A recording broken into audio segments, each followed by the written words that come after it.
battle of the sexes. In this timeless struggle for supremacy between man and woman, man had held his own until that fateful day in 1492 when Christopher Columbus discovered America.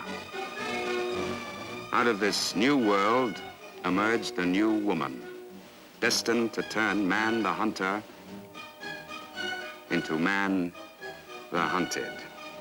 Mr. James Thurber, America's great chronicler of man's losing battle, has warned us all. We are living at a time when in the moth-proof closet dwells the moth. Well, I think that's all for today, gentlemen. Irwin must look smart, you know. If she does that to me once more, I'm going to kill her. We'd only send her away somewhere to do an export survey. Somewhere really wild, really remote. I've got it.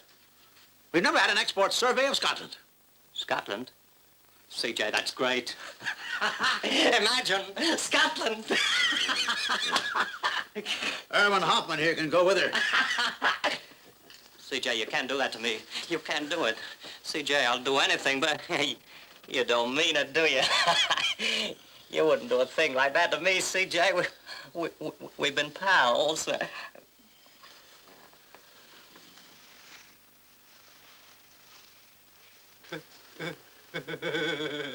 So destiny sent Mrs. Barrows to carry the sex war into one of the last bastions of man's supremacy, Scotland. A man's world.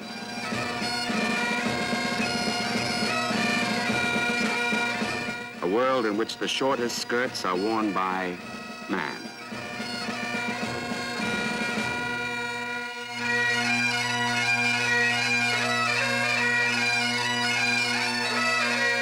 A world in which even the can-can is danced by man.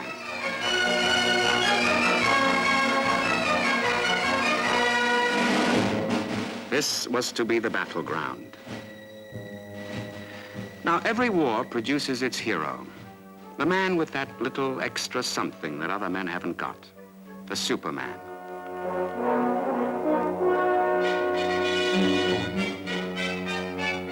Mr. Martin may not be cast in the heroic mold, but he is a hero just the same. Even buying this packet of cigarettes is an act of heroism. Why? Mr. Martin has never smoked a cigarette in his life. The purchase of this bottle of good Scotch whiskey, too, is an act of valor, because Mr. Martin has been a lifelong abstainer.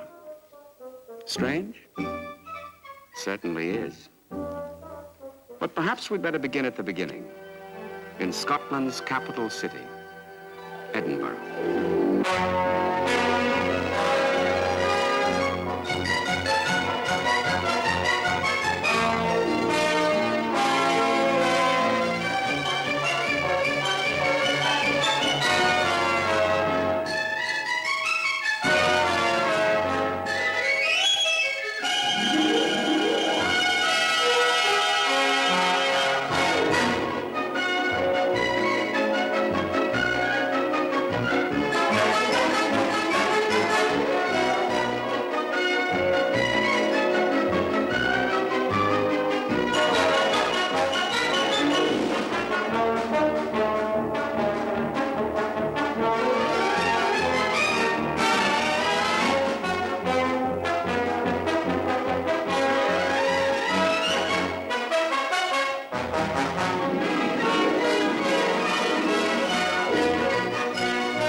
Here in this old family business of fine hand-woven tweed, the first faint rumbling was heard of distant battle.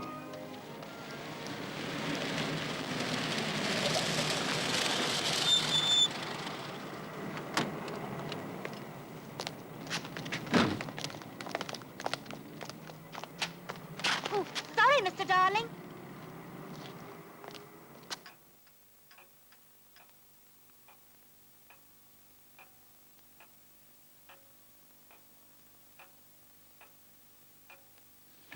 find something a little lighter in colour, madam? No, I mean a little lighter in...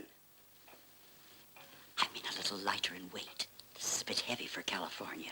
Have you any wool mixed with nylon or synthetic fiber? Synthetic fibre? We have nothing to do with synthetic fibre here, sir. Sorry. Excuse me. Yes, darling? A message for Mr. Martin from himself. You'll find him upstairs. How is Mr. MacPherson? Oh, sinking fast, Mr. Robertson. It can't be long now.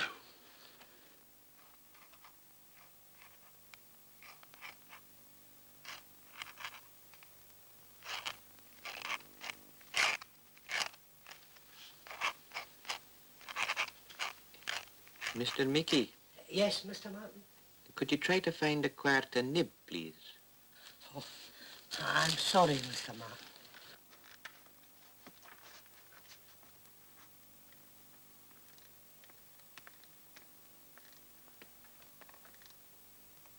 Mr. Martin, Andrew darling to see you. What is it, Andrew?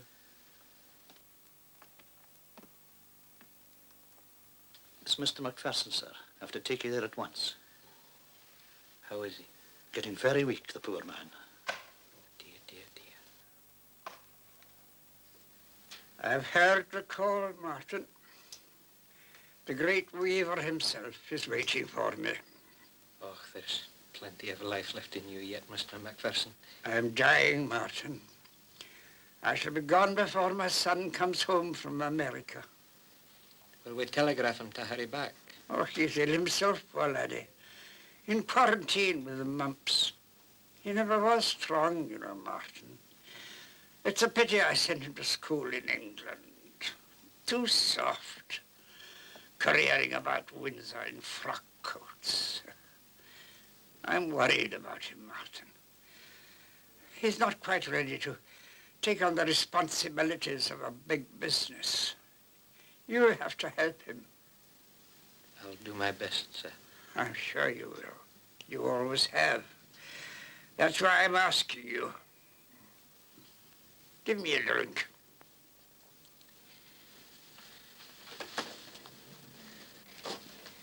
Do you think that you should, sir? The doctor was Oh, saying... that ignorant old fool. Give me a drink and have a dram yourself with a dying man.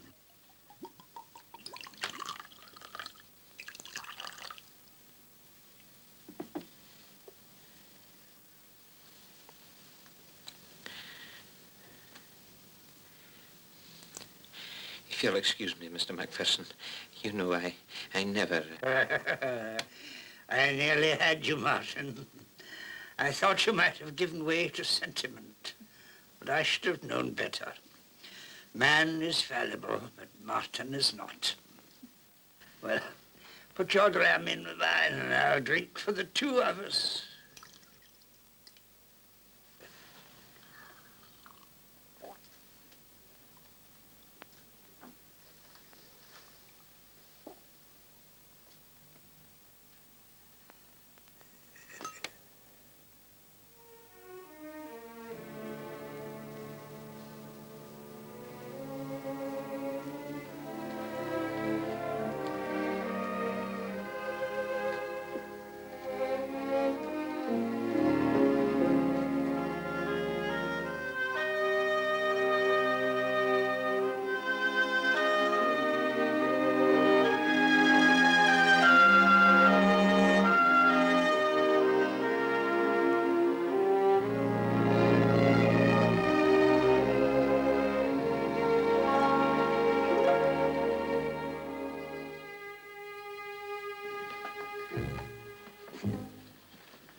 Well, here's to his memory. There'll never be another like him. The old ginger ale on a day like this. Mr. MacPherson on his deathbed respected my principles. Anyway, it's the same colour. He was a great man. And here's to the new head of the house, Mr. Robert MacPherson. Mr. Robert. Oh, heavens save us, what a come down, eh? Mr. Robert may never be the man his father was, but he's a MacPherson for all that. It's a pity he couldn't be here today. It was a bonny funeral. His only bairn not there to see his poor father buried. Aye, cast quite a gloom over the whole proceedings. Leaving car train. Depart from platform 8 at 11:35 p.m. for Edinburgh. I say, aren't you my chap? No, not me, mate. I'm promised to another. Passengers for Dartford, Perth and Inverness. Change at Edinburgh. Irwin, for goodness sake, where's your luggage? Back at the hotel. The hotel, but this train leaves in a minute. That's what I figured. You got no time to get your luggage out. You're cooked. Where have you been? I've been brushing up on my Scottish. You've been brushing up on your Scotch. This guy Burns has got something. A man's a man for all that. Excuse me. Angie, you're on your own. Do you mean you're walking out on this trip? Honey, I'm running. You wait till C.J. hears about this. He knows. I cabled him. Barrows takes the high road stop, I take the low road stop. She'll be in Scotland way, way ahead of me. Great writer, that Rabbi Burns. So long, Andy. Oh, really, damn it all, I mean, where is my compartment? You can't have reserved this because it's the last of the first class. Of course I reserved. I've got to go, so the train's due to leave. Where am I going to sleep? There's a vacant compartment here if you want it. I reserved 2, but I only need 1 now. Why, say, are you sure? Oh, what a bit of luck for me. So frightfully kind of you. No, not at all. My name is Angela Barrows. Oh, yes. My name's Robert MacPherson.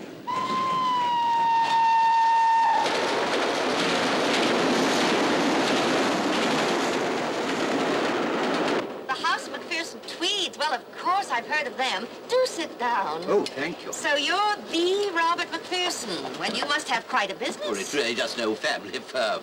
Oh, I love that British understatement.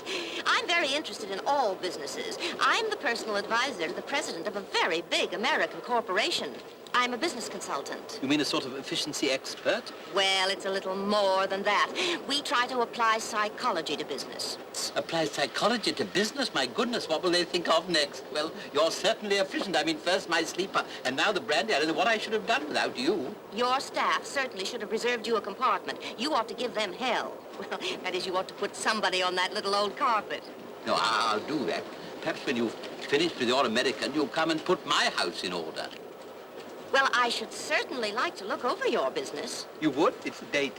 I look forward to that. My goodness, so shall I. Well, I'll be saying good night. And thank you again. Good night, Mr. MacPherson. I say, have you got anybody meeting you in Edinburgh? No. Oh, good. Then tomorrow morning, you must let me be your business efficiency expert. Well, you're very kind. Sweet dreams.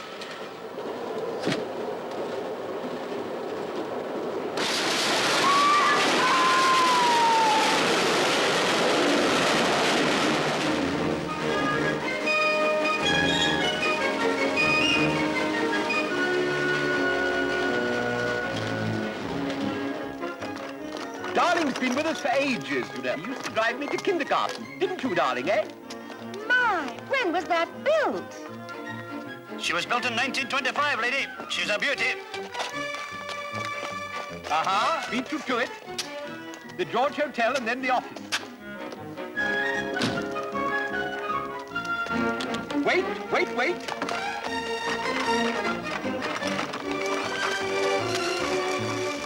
Oh, are those for me?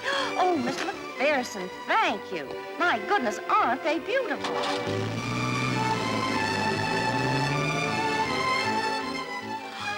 Here's himself now. It's himself.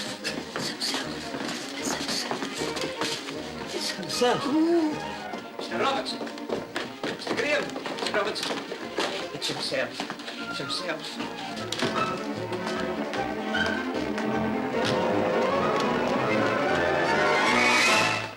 Well, howdy, folks. Welcome home, Mr. MacPherson. Thank you. As they say in Texas, it's sure good to be back. I've had a wonderful trip. Yes, indeed, a really wonderful trip. Most stimulating. I've had a wonderful trip. I'll have a little talk with you all later. He seems in wonderful spirits. Aye. What's wrong with him? He's a changed man right enough. Do you know what he's brought back with him from America? A lady. A lady? Aye. Arm in arm, they were mincing up the Waverley steps like two turtle doves. Wait, he said to me. And he dashes off and buys all the flowers old Annie had with her and just throws them over this lady. The poor man. He doesn't know what he's doing in his grief. Well, I couldn't wish for anything better. A man in business needs a woman in the home. First a funeral, then a wedding, and then who knows? That'll be himself. What like is she, Andrew? An American. Oh, well, thanks to the old Scottish settlers, there's still some good families left in America.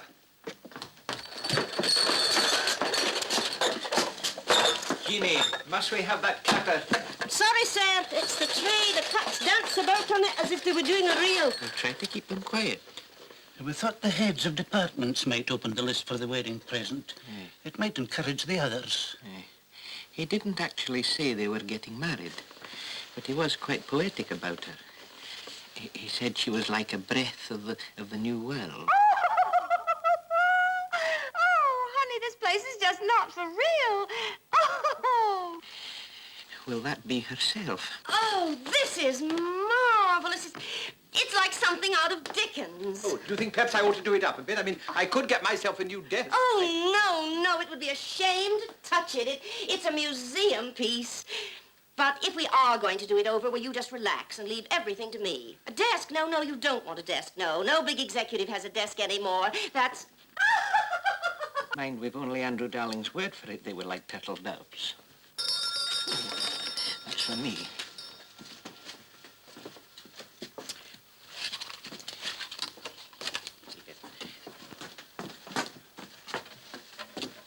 Are you all right, Mr. Robertson? You look as if you've had a shock. Nonsense. And this is Mr. Martin. Martin's been with the firm for 35 years. That's right, isn't it, Martin? Next Michaelmas, sir. How do you do? Next Michaelmas. How quaint. Martin, I'm very happy to tell you that I have persuaded Mrs. Barrows. We already knew it, sir. We were already ahead of you. May I offer you both my heartiest congratulations? No. I was never married myself, but I understand it's a great institution. Well, you wouldn't think that if you'd been married to my ex-husband. He thinks we're going to be married. Isn't that dreamy? Do pull yourself together, Martin. What do you think I said? Mr. MacPherson has invited me to join the firm. Join the firm? That's right, as an industrial consultant. Well, will you look at his face? Haven't you ever seen a woman industrial consultant before? Don't you have women in your business? Well, there's Jeannie Macdougall. Oh? She makes the tea and cleans the offices. Oh, quite a job. Yes. Woman's work. Mr. Martin, you must join the 20th century. A woman's work. Yes, well, I knew you two would get on. Martin, in the morning, I want you to take Mrs. Barrow under your wing. Show her the ropes. Nobody understands the working of the departments better than Martin here. He holds all the purse strings. Oh, I see. Well, you are on the Catbird Seat. Baseball term. Means sitting pretty. Oh, aye. Oh, don't be such a square, Martin.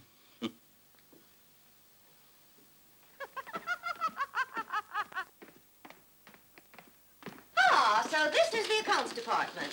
Oh, don't get up, gentlemen, please. The accounts. My.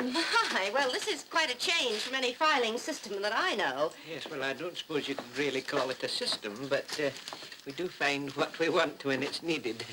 This I have to see. Certainly, yes. Mr. Meekie, would you ask for something?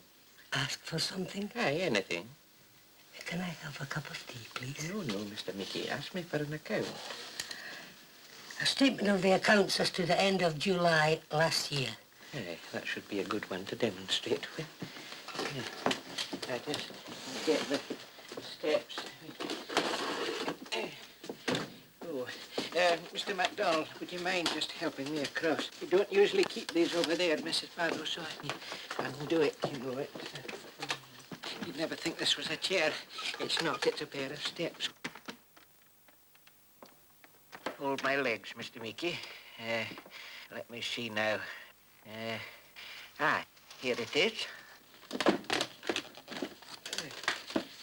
Here. There. Ask me another, Mr Meekie. A letter from the Scottish Weavers Association asking us to participate in their exhibition last October. Yes, that's a good one. I'll just go and get it. Yes, there were two letters. This one thanked us for our cooperation. Yes, well, this makes a nice parlor game, but we can't run a business this way, can we? Must look smart. And how you can work in this atmosphere. Don't you have air conditioners? No. Well, at least we can use nature's air conditioner. Mrs. Barrows, we never open the windows.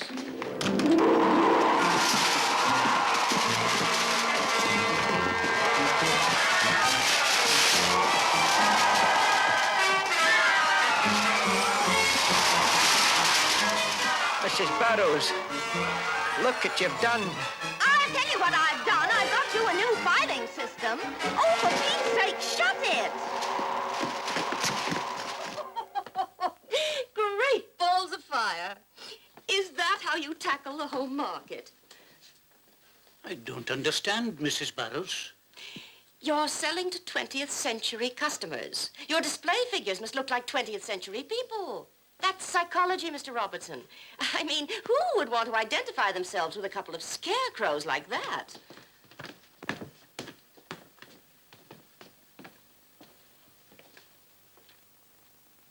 Now, Mrs. Barrows, this is the most important piece of furniture in the whole building.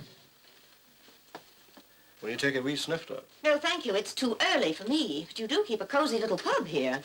Well, you see, Mrs. Barrows, our main export being to the Americas, Mr. MacLeod does have to be hospitable to the buyer. And naturally, no buyer likes to drink alone. Aye, you said it. You change your mind. Let's put it this way, Mr. MacLeod. Liquor and efficiency don't mix. Oh, yes, but they do, Mrs. You see, there's such a demand on our stuff that your buyers queue up for their quota. Really? In that case, they should be buying you drinks. You know, Mrs. Barrows, Mr. MacLeod does sell every bit of tweed that we can produce for the... Your loyalty is very touching, Mr. Martin. Some chief accountants would say there's no need for an export manager, not when the stuff sells itself. However, don't you worry your little head about that, Mr. Martin. I've got Mr. MacLeod's problem solved. We'll simply step up production. Increase production by 1,000%. I'm afraid, Mrs. Barrows... You're afraid, but I'm not. But there's a limit to how much handmade tweed we can get from the weavers. That comes up to our high standard. I've heard that kind of talk before, Mr. Graham. Where's your factory? Factory? Yes, where the tweed is woven. You see, Mrs. Barrows, it's not exactly a factory. Oh, well, come, gentlemen, let's not mince words. I don't care what you call it over here. Where's the stuff made? That's what I want to see. It's made in the Hebrides. The what? Well, never mind. That's where we're going. In the Hebrides. Well, I'm off there next week to pay the weavers their advance money. Advance money? Yes, you see, they have to have their 3 months' pay in advance. 3 months in advance? Well, no wonder you don't get productivity. How do other factory workers manage? But these are not factory workers. I have news for you. From now on, they are. And they clock in just like any other factory workers. Do you have time clocks? No, I thought as much. Well, you must order them, pronto. For each of them, Mrs. Barrows? For every man jack of them. Yes, Mrs. 3 months in advance. Well, it looks like I got here just in time.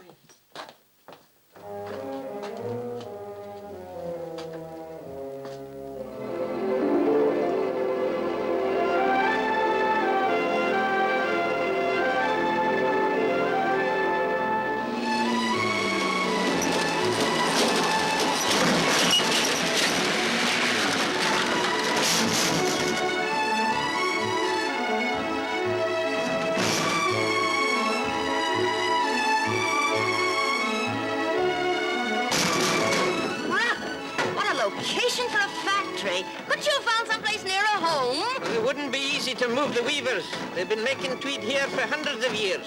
They still make it in much the same way. Yeah, Mr. Martin, you don't surprise me. It's less primitive nowadays, you understand.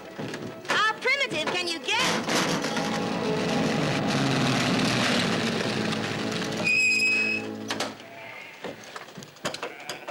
Oh, just get that picture. Isn't that something?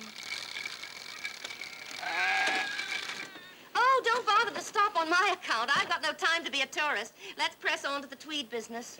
This is it. What is it? Well, Jock and Chrissy McNeil here are two of our best weavers. You mean that's all there is to it? Oh, no. We've about 700 of them scattered all over the island. Well, are they all that old? No, we've got some that... Well, I suppose there's no production that can't be rationalized. I beg your pardon? You've heard of time and motion study, of course. Though how that could be applied here, I don't quite see.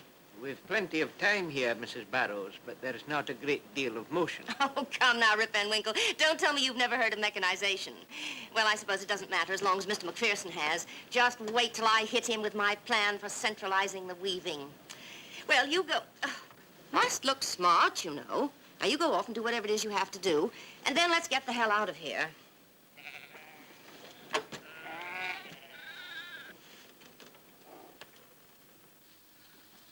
I say, the windows.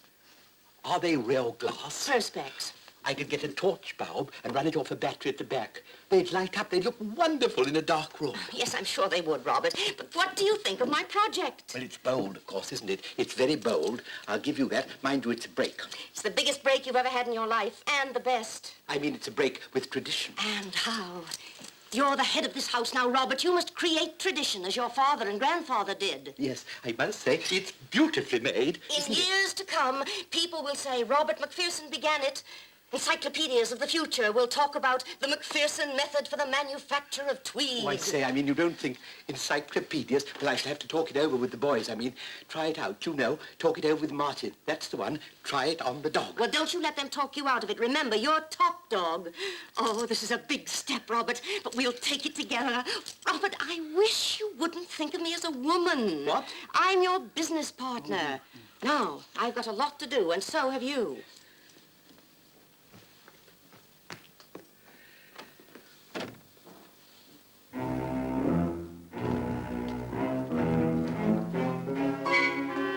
Encyclopedias.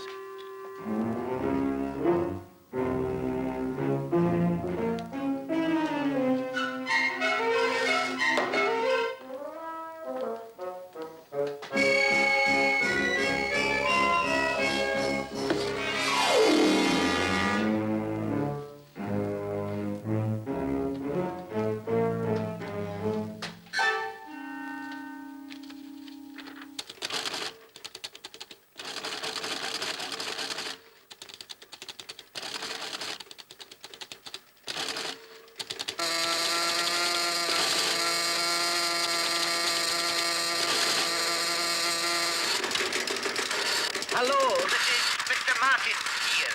Is that you, Martin? Speak up, I can't hear you. Martin, what's that damn noise? I'm sorry, Mr. MacPherson. Excuse me, sir. Martin, what I wanted to say to Charles Crichton. Martin, if we be cut off... Yes, it's yours, I can't hear Mr. MacPherson.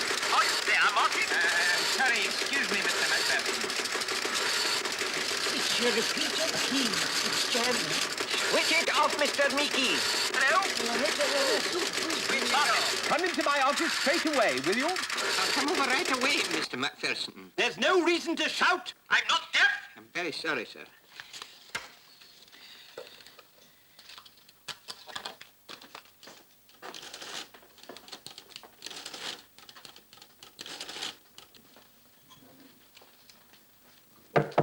Just a minute. Don't come in till I say.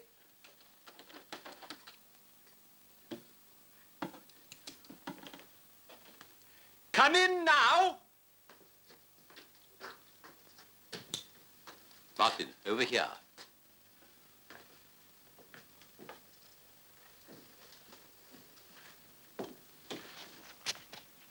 What do you think of it?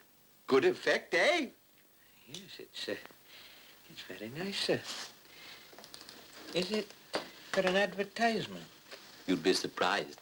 This is a model of the new factory Mrs. Barrows wants me to build for the house of MacPherson. Centralize all the weaving. What do you think of that, eh? You can't mean it, Mr. MacPherson. Well, I don't know. I mean, what do you think? Do I like it or don't I? Hmm? Well, it's not for me to say, sir. I mean, what would your father have said? Well, I don't know. Father said such a lot, didn't he? But we can't dwell in the past. We've got to move into the 20th century. Encyclopedias of the future may talk of the MacPherson new method of tweed manufacture. I really will get one or two of those miniature cars put outside the front entrance. They look absolutely marvelous. If there's anything else, sir. No, I don't think so. Think it over. Some of Mrs. Barrows' ideas need seasoning, you know, like timber. How do you like the way she's done up my office? Quite unusual, sir. I'm very keen on my squawk box. That's what they call them in the States. Do you know how old this is? Before Columbus discovered America. They didn't wear tweeds in those days. And there was Mrs. Barrows complaining that your father's ornaments were old-fashioned, sir. MacPherson speaking. Robert, it's me. I've been thinking about my project. Now, maybe you shouldn't mention it to those old fossils you've got working. I'm in a meeting, Mrs. Barrows. I'll call you back. Don't bother. That's all I wanted to say. They just wouldn't dig it. Very amusing the way she puts things. Very American. She wasn't referring to you, of course. Well, think it over, Martin. Yes, sir. Yes.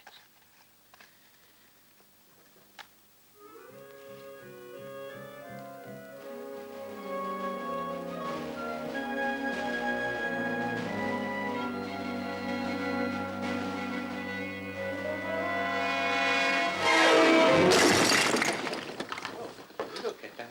Down, Terribly sorry, Mr. MacPherson, only the wire is not usually there. Yeah, but Mrs. Barrows thought very highly of this. Yes, well, I'll tell her that I did it, sir. No, I'll say it was my fault, that it was an accident. Oh, perhaps she shouldn't mention it at all. Maybe she won't notice. Martin, that'll be all, thank you. Oh, I was just putting it...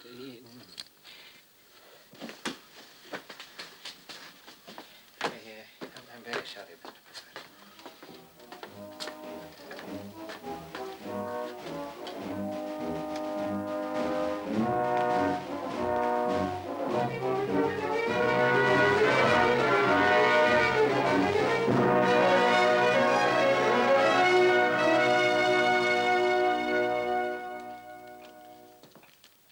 Good night, Angus. Why, good night, dear Mr. Martin.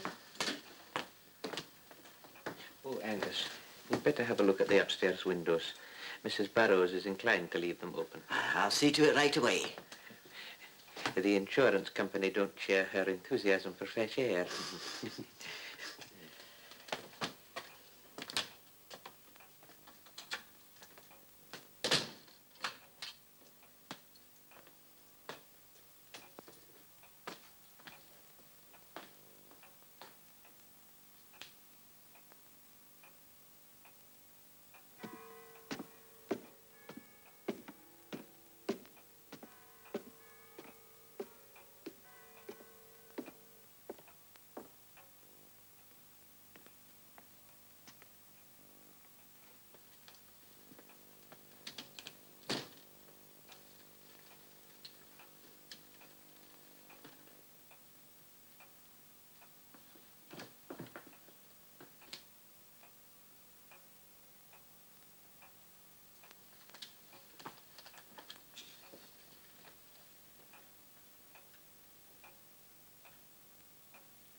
Stop where you are.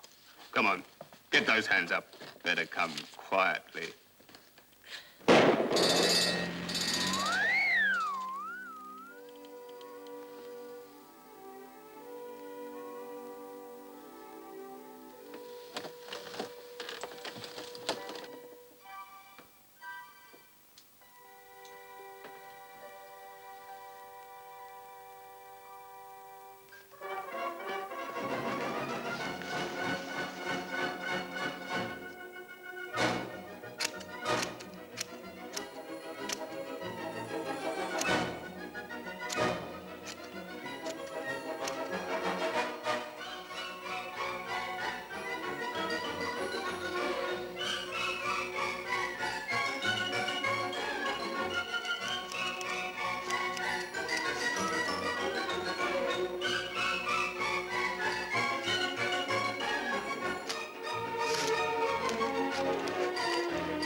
Just look at those figures. I mean, if we go on like this, the firm will be ruined. Salaries and wages are up 300%. Look at this. Office teas and biscuits for 1 month, nearly £250. Well, I mean, if you'd smothered the damn biscuits with caviar, it couldn't have come to that. I mean, how do you get these figures? Is your department gone quite mad? Yes, I would just like to point out, Mr. MacPherson, that these are the figures that I gave to Mr. Meekie, and he arrived at these totals on the new electric adding machine. Meekie, come into my office, please. This is MacLeod here, sir. I want to talk to Meekie. I expect he's in his own office, sir. I am talking to his office. This is my office, sir. No, it's not. Are you sure? Positive? Oh, nonsense. The man's a perfect fool. He's in Meekie's office. He doesn't realize it. Never mind. I'll see if he's in with Mr. Graham. Yes, sir. Is that you, Graham? Oh, no, sir. This is Jock Monroe at the front. Well, is Mr. Graham with you? No, sir.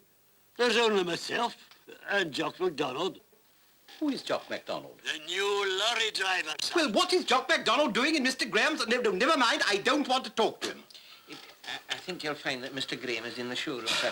Just allow me to press that button there. Graham speaking. Oh, well, there you are. I've been looking for... Well, what are you doing in the showroom? I'm not in the showroom, sir. I'm with Mr. Meekie. Meekie? Well, that's the man I'm looking for. Well, where are you? Are you in Mr. McLeod's office? No, sir.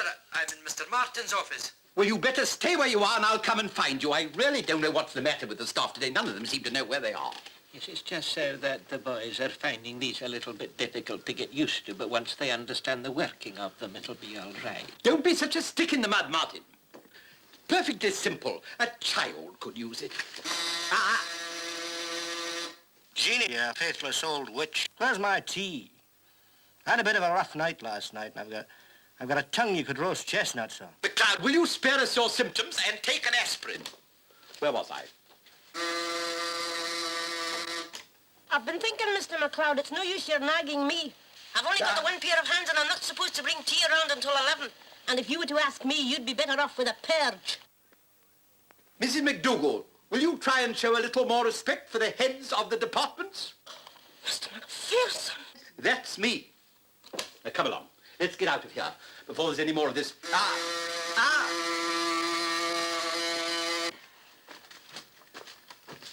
Don't be absurd, Martin. Adding machines don't make mistakes. That's the whole point of adding.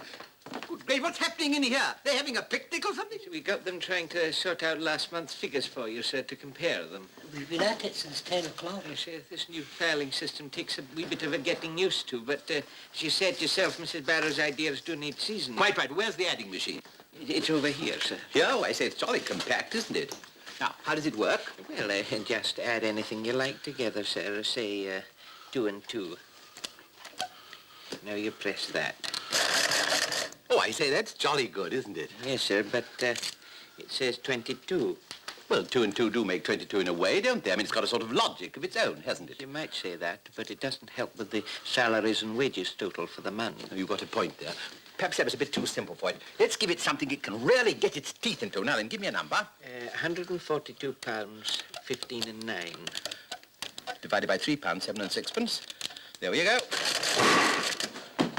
Somebody's been tampering with it.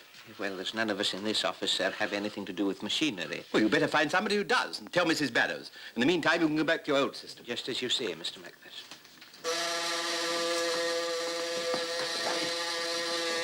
Yes?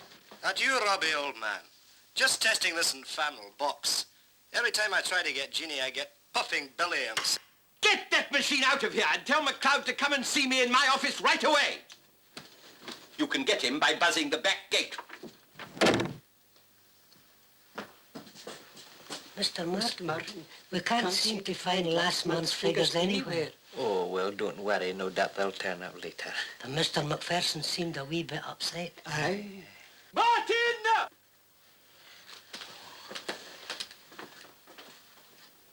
Martin! Robert, don't shout. You'll burst the blood vessel. Use the intercom. It's no damn good! Martin! Martin! Were you calling me, sir? What is the meaning of all this? Let us talk about one. I see that they've arrived, sir. I didn't tell them to unpack the whole lot, sir. I thought that maybe you'd like to see just the one. But how many of these are there? There's 307, sir. I took the liberty of cutting the order down. Cutting it down? Yes, you see, sir, Mrs. Barrows' instructions were for 607, one for each weaver. But I thought we'd save money and just get one for each crop. Mrs. Barrows, I wonder if you'd mind holding that there for a moment so that Mr. MacPherson can view it. That's the utility model. Oh, I suppose I should have consulted you, but I'm sure you wouldn't mind. After all, it is quite a saving. Mrs. Barrow, did you instruct Mr. Martin to order these infernal machines? No.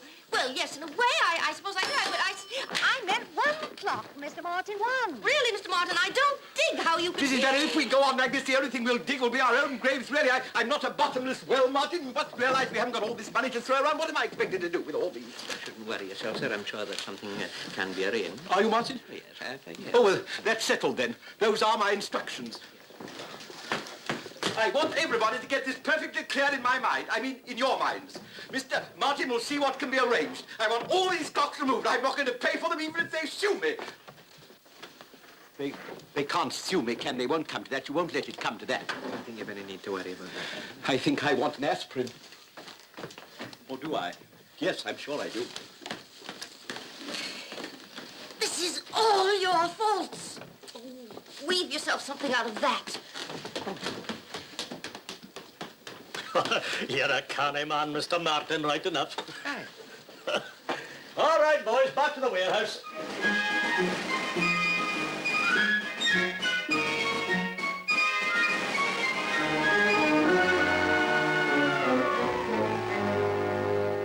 No, it's no use making excuses for me, Robert. I flopped. I know when to quit. I'll go back home. I guess you could say I've met my Waterloo. Waterloo, you mustn't think of going back to America. Well, I mean, it's only business. After all, we all make mistakes in business. I wish you wouldn't think of me as just a business partner. I am a woman, too. Do you want to know something? Oh, yes. No, I'd better not say it. No, come on, out with it. Well, it's nothing. I just was going to say... Yes, yes? The only thing I'll miss in this dump is you. Oh, no, you mustn't think of missing me. Well, I mean, you mustn't think of going back to America. I'm not a rich woman, Robert, but if I could pay you just something against the loss, the costs... What costs? Well, all the money you're losing on my account, those squawk boxes, I haven't dared to tell you what they cost. Now they're all going back. Who said they were going back? Did I say so? Oh, but I didn't mean it, did I? And the adding machine? Oh, that's not going back. No, I will stop that at once. I'm very fond of the adding machine. Then you don't think I am a flop? Oh, my dear. Oh, Robert. No, don't look at me. I'll be all right. It's just that I'm so happy. No, now, you mustn't upset yourself. No, what you need is a good rest. Look, I'll tell you what. I'll drive you home in my car. No, I insist. Now then, I don't care who you are or where you are. I want you to find Andrew Darling and tell him to bring my car round to the front door at once. Andrew Darling speaking, sir. Very well, then. Get him. Robert, you quite sure you don't mind me going on talking about this? I mean, well, I'm not interfering, am I? My dear, it's your job to interfere. All right, Robert. Then I'm going to give it to you straight from the shoulder. Now, honestly, there is nothing wrong with my improvements. It's those old gremlins you've got working them. And if you're as smart as I think you are, you'll get rid of them. Get rid of them? Every man, Jack. You can't have them and progress. And as for those weavers, well, I mean, they could just draw their pensions and take to the caves. That's how much you need them. But who'd make the cloth? Join the 20th century, Robert. Stop making cloth for the privileged few. Make cloth for the millions. Build a factory of today to make the cloth of today. Synthetic fiber.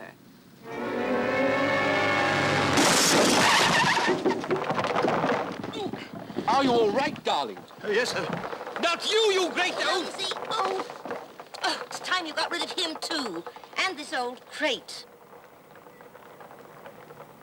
Oh, Robert, you could have the whole industry by its ears. I've got the slogan for you, too.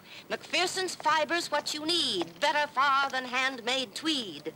May I trouble you for your name, sir? MacPherson, Robert MacPherson. Would that be MacPherson's tweeds now? Synthetic fiber.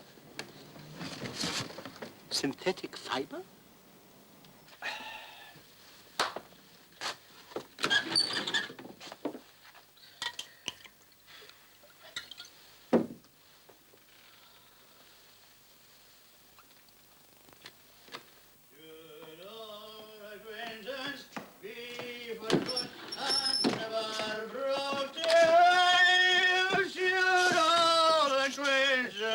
you think you're doing, eh? How about one for the road, Mr. McLeod? Better go and put your head under a cold tap. Mr. MacPherson sees you like that, you'll get fired, man. I have been fired. Eh? Aye. And you'd better look out for yourself. You're a gremlin, and that's what she said. Who says? Mrs. Blathering Barrows. And you should hear what she's going to do with the house of MacPherson. Aye. Here. What's a gremlin? You'd better go and see Mr. Robertson. Come on. Oh, Robbie, huh? He's a right old gremlin. Will you please stop calling me a gremlin? Can you be sure Mr. MacPherson agreed with Mistress Barrows? Aye. Wasn't he agreeing with everything she said? Even to building a new factory. New factory? Does Mr. Marston know about this? No. He doesn't even know he's a gremlin. Yes, there was some talk of a factory. Aye. And there's more than just talk.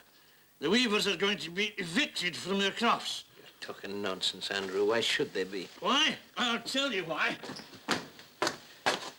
So as they can get their old age pensions and live in the caves. You're drunk, Andrew, darling. He's only just discovered it. But what can it mean? They're surely not going to stop the weaving. Stop the weaving. They're going to make cloth for the million. Her and Mr. MacPherson. MacPherson's fibers, what you need. Fiber? Aye, synthetic fiber. Mr. Graham. Who's drunk now? You'll be all right. MacPherson's fibers, what you... There goes, darling. He's better off lying down. It's all this stupid talk about the synthetic fibers. I think I'll shut down. Oh, Mrs. Barrows should never have been allowed near this house. It was a terrible error. Oh, a terrible error. No good speaking about her as if she were just an entry in one of Martin's ledgers. I mean, an entry can be rubbed out, can't it, Martin? Hmm? Oh, aye. Yes, you could rub out an error. Regarding the matter of... Yes, well, the matter of what? Of synthetic fiber. We were thinking that perhaps it might be an error. You could always rub out an error. What was that, Martin? Oh, nothing, sir. I was just thinking. Quite right, Martin.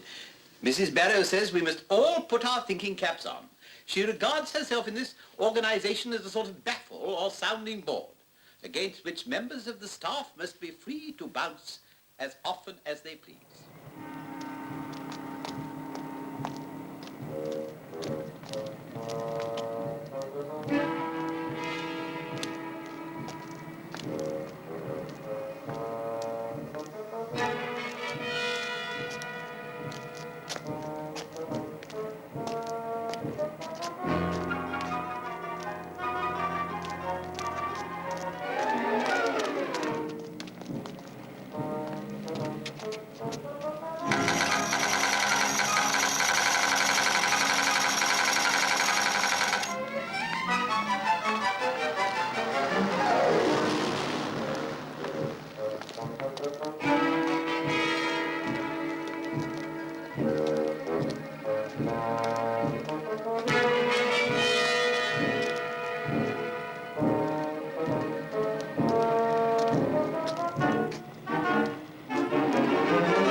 Surprised, my friend, but the killer was not. He had studied his victim.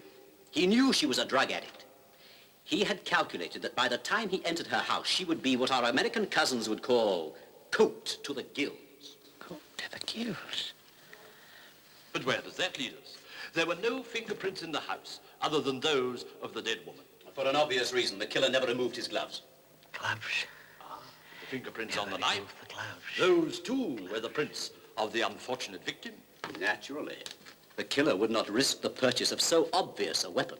The knife which dealt the mortal blow belonged to the woman herself. Amazing. How can we ever hope to catch such a calculating rascal? My dear friend, can you not see for yourself? The presence of the whiskey glasses and the pipe points to the unknown intruder being none other than Elias Lindstrom. Elias Lindstrom? That's impossible.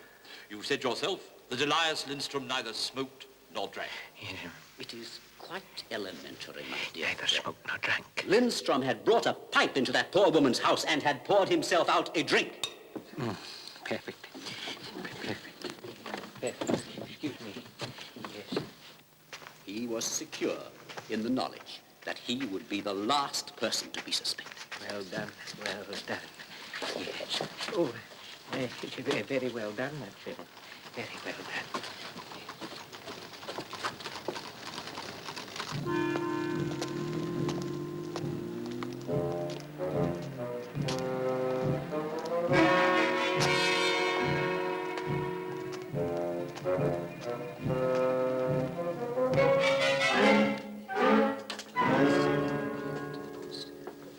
Yes, sir.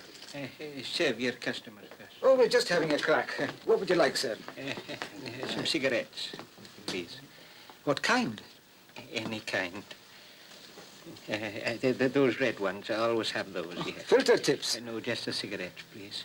How much is that? You better try these, then. It's 3 and 11, sir. Yes, 3 and 11. Cheap at half the price. But which brand of whiskey, sir? We have them all. I'd better have a flat bottle. Flat bottle? Yes, I always have a flat bottle, you see, because it goes in my pocket here. Oh. Fit in there, you see. Yes, has to be the right size. Aye, well, will you try this one for size, sir? It's quite a new brand, Kill Willie.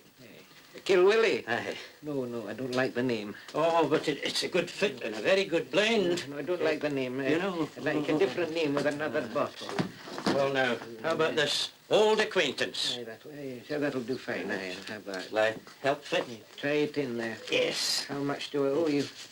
19 and 9, sir. Oh, well, keep the change and have a drink on me.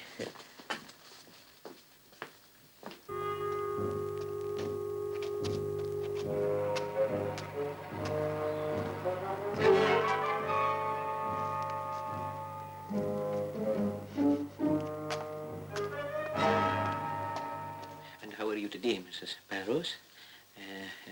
And how are you today? And how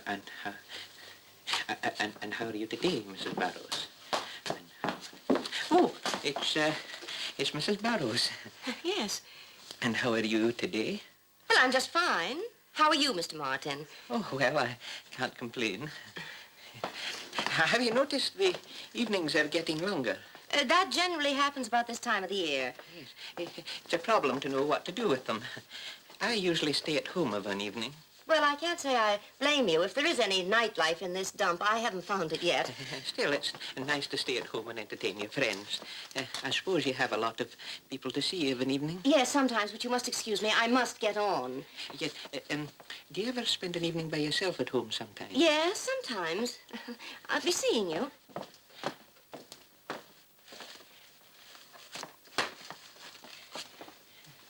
Never works out as you plan it. How are you today, Mrs. Barrows? I'm fine. How are you? Oh, not bad. Fine.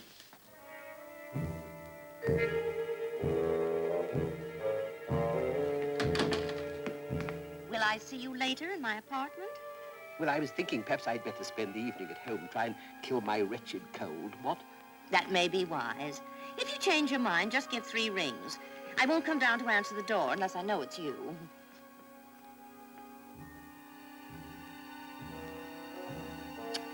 Good night, Robert. Oh.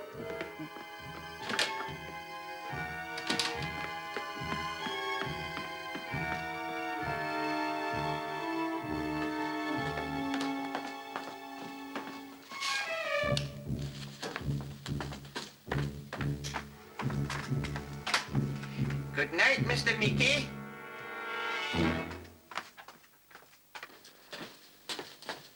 Oh, I'm sorry, Mr. MacPherson. I didn't realize there was anybody still here. I hear a sound, and I thought they'd all gone. It's the McTeeth file. I thought I'd leave it on your table for Thank you, tomorrow. Martin. Everything under control? Yes, thank you very much, sir. Are you feeling all right? Why'd you ask that? Well, I don't know. It's probably the light, sir, but you did seem to have a strange pallor. I think it's the light, though. Good night, Mr. Martin, as a matter of fact, I wasn't feeling very well. Do you think I ought to see a doctor? Oh, I wouldn't do that, sir. The poor men have got their hands full with this diphtheria epidemic. Diphtheria epidemic? Yes, sir. There's a lot of it about, you know. Well, good night. Oh, just a moment. Martin, please. What are the symptoms? Well, sir, I do understand from some people that those who have it seem to complain of a dryness of the throat and the emulsion of the legs. Of course, the trouble is the poor dears don't know they've got it and will insist on gadding about. And if they only knew the truth of it, they're a few hours from their grave. Well, good night to you, sir.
Robert, dear, are you feeling any better?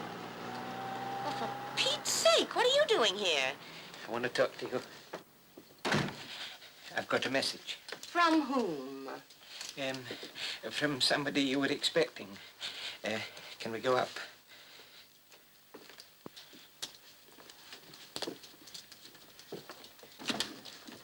Hi there. Good evening, Mrs. Barrows. How are you? Just fine. How's yourself? Fine, thanks. Just letting Sally take me for a walk. Good night. Well, have a nice walk. Oh, this is Mr. Good night. What are you up to? I didn't want you to mention my name. Why not? What's the matter with it? Oh, no. I was thinking of your reputation. I mean, what would they think inviting men into your flat? Well, nobody's invited you. However, now that you're here, what's the message? Mr. MacPherson, he asked me to tell you something, but I can't quite remember what it was. Well, I'll be... Hey, is something wrong with you? Yes, I've got a bit of a chill. I'll be all right presently. Oh, well, I'll get you something for that. And please, try to remember what the message was.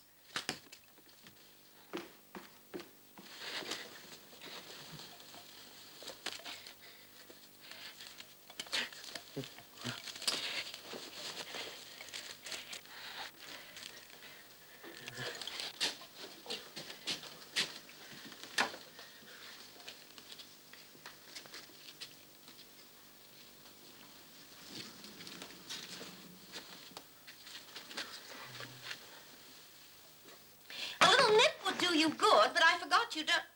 Oh, you do drink? Yes, I never go anywhere without a bottle. Well, what do you know? Would you like to have a cigarette? No, thanks. I smoke only filter tips. Oh, that's handy. Look, Mr. Martin, I don't quite get this. What is the message you had for me? Well, it was Mr. MacPherson. He said that he was feeling poorly and that he wouldn't be around to see you, but that he would go straight home to bed. And Mr. MacPherson sent you around here to tell me that? Oh, come off it, Mr. Martin. Now, what is this? You live by yourself, don't you? Gets pretty lonely sometimes, I expect. I believe you came around here just to see me. Isn't that it? Yes. That is just how it was. That's why you asked me the other day what I did with my evenings. Oh, well, I think that's real cute. Well, now that you're here, you might as well have a drink. Oh, no, can't have you drinking your liquor in my house. You must drink mine. You must drink mine. Why? What's so special about yours? Is it poisoned? Oh, no, no. That was just a little joke. Well, make yourself comfortable. Take your hat off. I never take my hat off in the house. Well, all right, you just sit there, and I'll bring you a drink.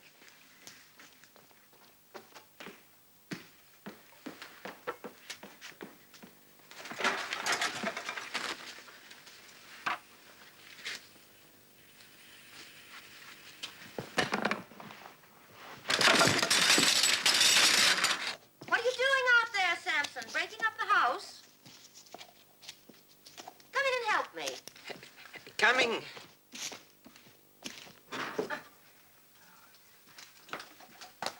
Samson! Oh, come here. Look, will you get that bottle of whiskey down from up there? Yes. Thank you. I put it up there out of reach of the cleaners. You know what they are. I don't think they really mean to steal, but when they see it in front of them, the temptation's too great. Now, let me see. Ah, there we are. Thank you. Now, would you like to get some ice out of the fridge for me? Yes, yes. Here, you'll need this. Those trays get stuck. Just stab that underneath the trays and they'll come loose all right. Well, what are you waiting for? Start stabbing. How are you getting on? Coming out? Yes. Ah, there's my little Boy Scout. Thank you. Oh, and this. That's right. That goes in here. So you're a secret drinker, eh? Well, well. Still Waters, that's your name from now on. Say when. Don't you ever say when. No. Say, you weren't kidding when you said that about drinking. Come on, Still Waters. Come on, Still Waters. No secret drinking in this house. Bring it in here. I was trying to. I'll just get my drink and follow you right in. All right. Now sit down and relax. And take that coat off. You must be hot. I know. Well, I'll be right back.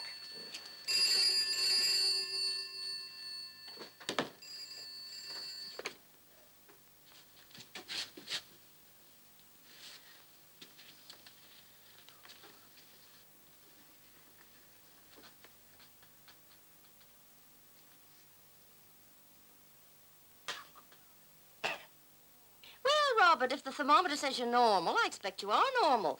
Are you coming round to see me? Well, I don't like to risk it. I mean, the doctor's just been. He didn't seem to know much about it. He said he didn't think it was diphtheria, but... Diphtheria? Oh, Robert, now you are imagining things. Get into that little old car of yours and come on around. Well, I don't really like to, dear. It's been rather a shock, you know. Well, yes, of course it was a shock. I'm just sorry you can't come, that's all. I had a surprise for you. A visitor. A gentleman visitor. However, you just stay where you are if you're feeling groggy.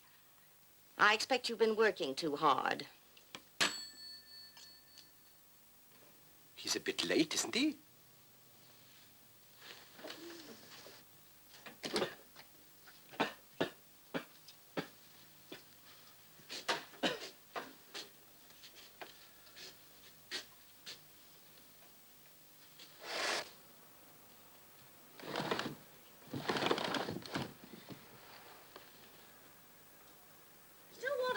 Doing? Steady, boy. Don't go falling out. Well, now, come and sit down and tell me all your problems. There's a poor wee cat stranded on the ledge out here. Yes, well, that's his worry, not yours. Puss.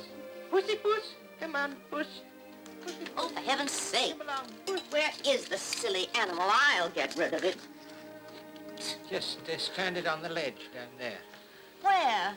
I don't see any cat. On the left. You'll need to get up onto the ledge to see it.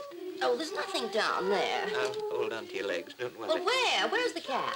Pussy? You see it, Mrs. Barrows? No, I can't see any cat. Well, you will do now.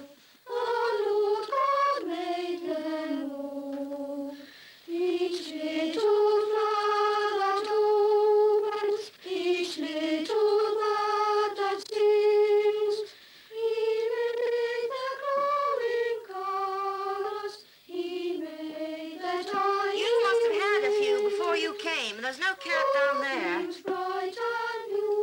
Hey, where are you going? I'm very sorry, Mrs. Barrows. I've made the most terrible mistake. You see, when I came here tonight, I meant...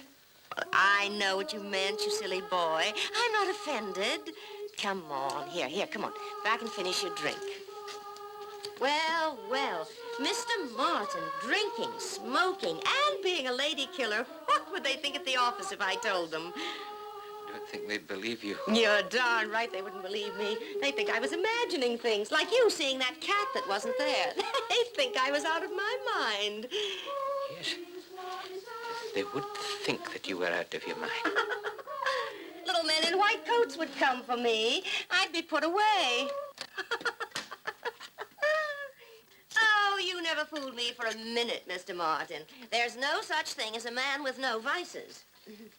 Oh, do take off your gloves. No. Well, really, you are.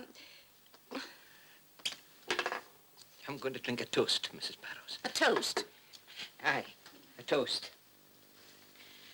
Damnation to that fat, overfed buzzard, Puffing Billy Bunter. Who? Wee MacPherson. Are you speaking of poor Robert? Really, Mr. Martin? I'm preparing a bomb that'll blow that fat fool sky high. Mr. Martin, you are drunk. You'd better go. If Mr. MacPherson could hear you... Ways of shutting a man's mouth, Mrs. Barrows. Have you gone mad? No, not mad. Doped. Doped? I'm a drug addict. I'm gonna murder that fellow, and when I do, I'll be doped to the gills with coke. And then we'll have a house at MacPherson, you and I together. We'll have each other. You come here, you little naughty darling. My God, you're crazy! Robert! Who is it? Help! Robert! Quick, Robert, hurry! Robert! Well, I rang the right bell that time. Robert, I'm so glad you come. He's upstairs. Yeah, He's drunk. He's going to kill you. Who's going to kill me? Mr. Martin. Martin? No. He's drunk. Hurry, there's no time to lose. Don't push me out.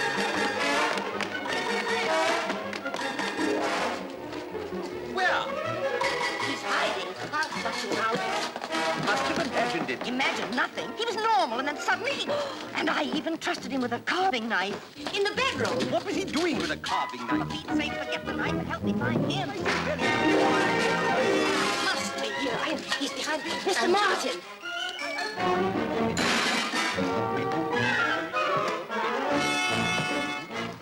In the cupboard, that's where he is. I don't understand, Angela. If he wants to kill me, what's he doing in your cupboard? Never mind what he's doing. He's there. The little rat out of his mouth. Angela!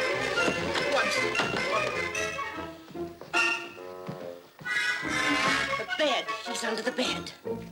Angela, really? This is so undignified. Are you afraid? No, certainly not. Conceive yourself, there's absolutely nothing there. The bathroom.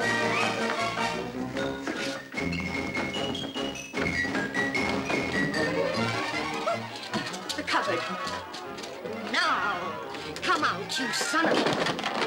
Oh, dear.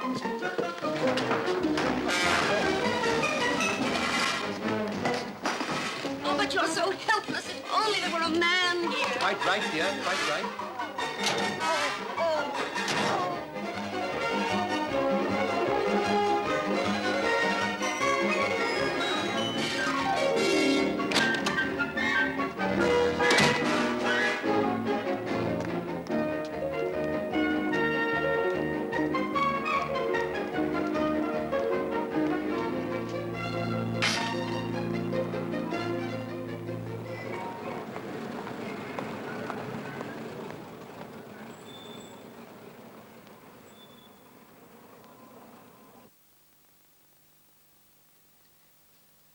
Yes, I quite understand. I hope you didn't mind my ringing you, Dr. Fitch. Oh, yes, most distressing. We employers have a personal responsibility for our staff. Thank you. Thank you.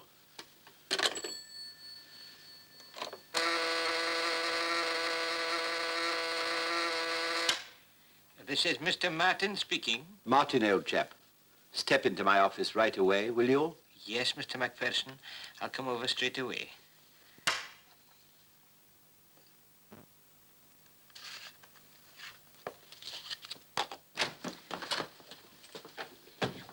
Have you fired him yet? Now, please, Angie, Martin's on his way over here. Is he? Well, have you notified the police? The police? We don't want to get involved with the police, do we? Well, then we must send for a doctor. No, I've talked to the doctor. He's standing by. Oh, he is. That'll be Martin now. Stay where you are, Martin. He mustn't see you. Come out this way. Well, I shall be listening. Don't you let that zombie fool you. Remember, he must be put away. Oh, it's you, Martin. Won't you come in? Good morning, sir. Good morning, Martin. Won't you sit down, Martin, over here? Feeling better this morning, Mr. MacPherson? Yes, oh yes, thank you. I'm quite recovered.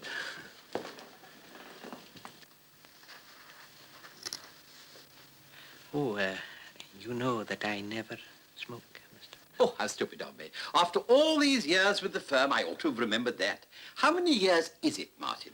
It's 35, sir, next Michaelmas Day. And during all that time, you've never smoked a cigarette or had a drink, eh? Your late father, sir, on his deathbed offered me a dram, but I had to refuse it. So last night, if you had had a drink and taken a cigarette, that would have been for the first time? It would have been, sir, yes. Martin, last night when you went to Mrs. Barrows' apartment, it was simply to deliver my message, wasn't it? Your message, sir? But my cold. I'm afraid I don't understand you, sir. No, I didn't suppose you would. All right, Martin, you can go. Oh, no, you can't. You're going to No, tell please, Mr. leave this to me. MacPherson. Please, Mrs. Barrows has been working rather too hard lately, and she's got it into her head that you went to her apartment last night and behaved in a rather disgraceful manner. It's quite ridiculous, of Sir, course. if there's something I could... No, thank you so much, Martin. You may go. Oh, you lying rat! You tell him what you did last night.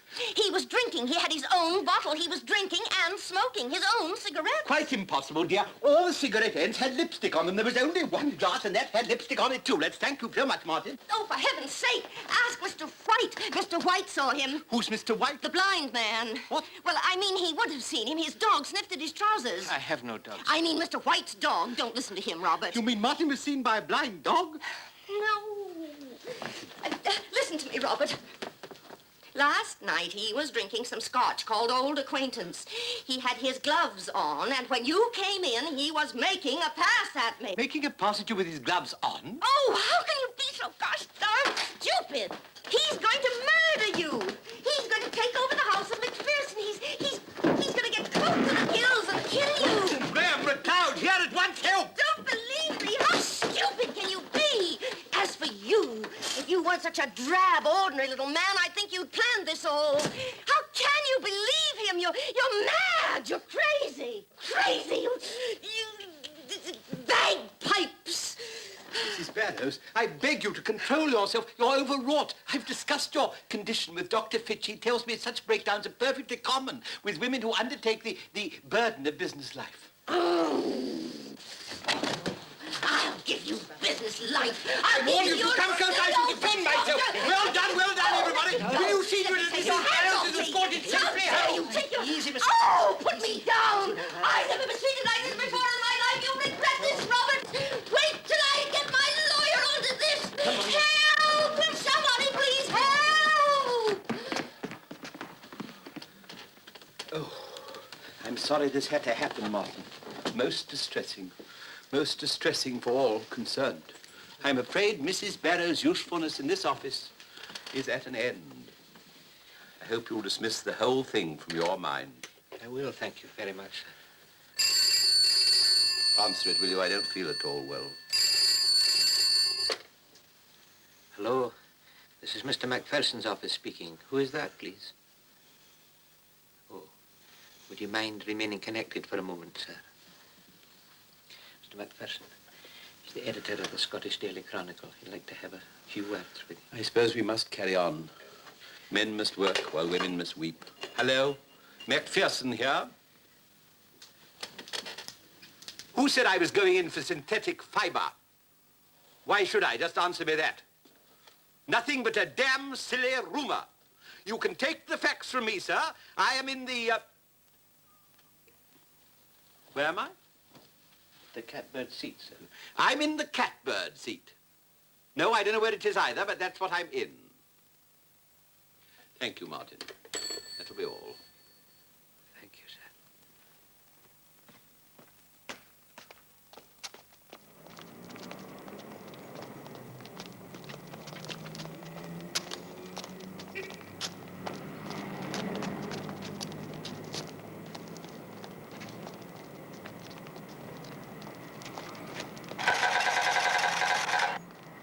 it's you.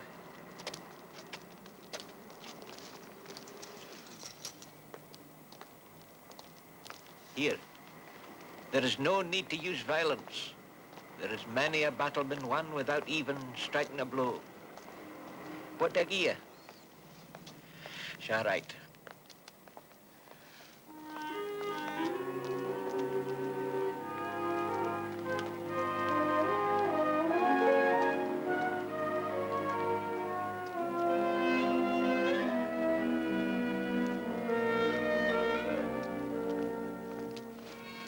The battle of the sexes, and never a ceasefire.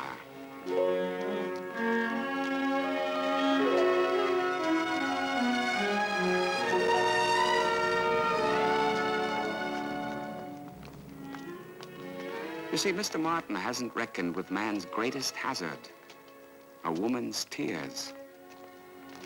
Put it another way, Mr. Martin has won a battle, but has he won the war? Oh, well, that's the way it goes. That's life. Happy days, Mr. Martin. But watch out.